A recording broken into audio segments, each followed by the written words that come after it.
নমস্কাৰ বন্ধু বান্ধৱীসকল, এছকে jobs update চেনেলটোলৈ পুনৰবাৰ আপোনালোকক স্বাগতম জনাইছোঁ। CTET.nic.in যদি আপোনালোকে ভিজিট কৰে, নতুন এখন নটিফিকেশ্যন মুকলি হৈছে আৰু এইখন নটিচ আপোনালোকৰ কাৰণে ভাল খবৰ বুলি ক'ব লাগিব।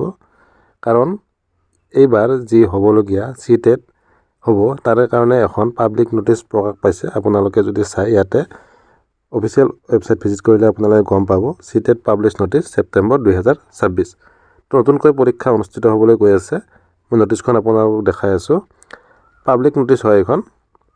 ইয়াতে চাব আপোনালোকে যিটো অনলাইন যিটো এপ্লিকেশ্যন ফিল আপ, সেইটো আপোনালোকৰ ষ্টাৰ্ট হ'ব 11/5/2026 অৰ্থাৎ আজিৰে পৰা। আৰু ইয়াৰে এপ্লিকেশ্যন 10/6/2026লৈকে চলি থাকিব। আৰু ইলেকশ্যনৰ কাৰণে যিটো ডেট দিয়া আছে 15/6/2026লৈকে, 26ৰ পৰা 15/6/2026ৰ পৰা 18/6/2026লৈকে কাৰেকশ্যন কৰিব পাৰিব। আৰু ইয়াৰে এডমিট কাৰ্ড ডাউনলোড যিহেতু 2 দিন আগতে হয়। পৰীক্ষাটো অনুষ্ঠিত হ'ব 6 ছেপ্টেম্বৰ 2026 ছানডে ৰবিবাৰে এদিনে পৰীক্ষা অনুষ্ঠিত হ'ব।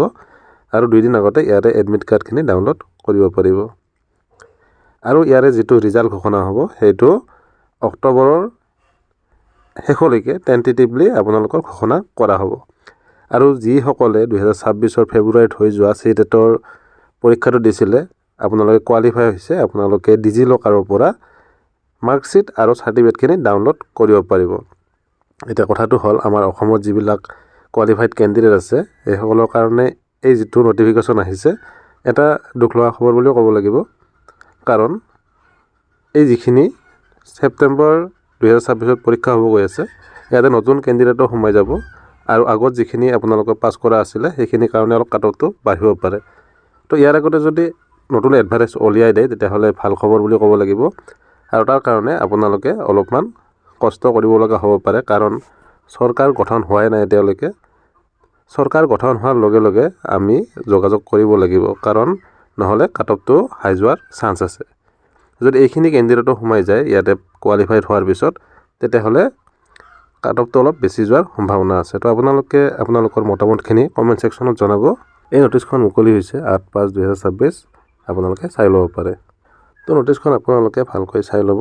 শচীন একাডেমি যিটো ছাৰ আছে, শচীন ছাৰে এটা ভিডিঅ' বনাইছিল এইখন পাব্লিছ নোহোৱাতে।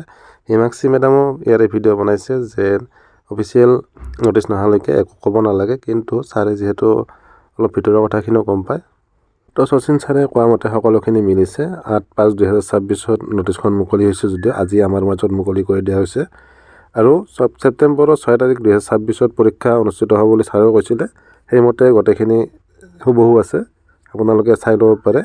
আৰু এটা কথা আমি আপোনালোকক কৈ দিছোঁ, যদি কেণ্ডিডেটৰ সংখ্যা বেছি হয়, তেতিয়াহ'লে 6 তাৰিখৰ আগত অৰ্থাৎ 5 ছেপ্টেম্বৰ 2026 শনিবাৰে পৰীক্ষা এটা অনুষ্ঠিত হ'ব, যদি কেণ্ডিডেট বেছি হয়।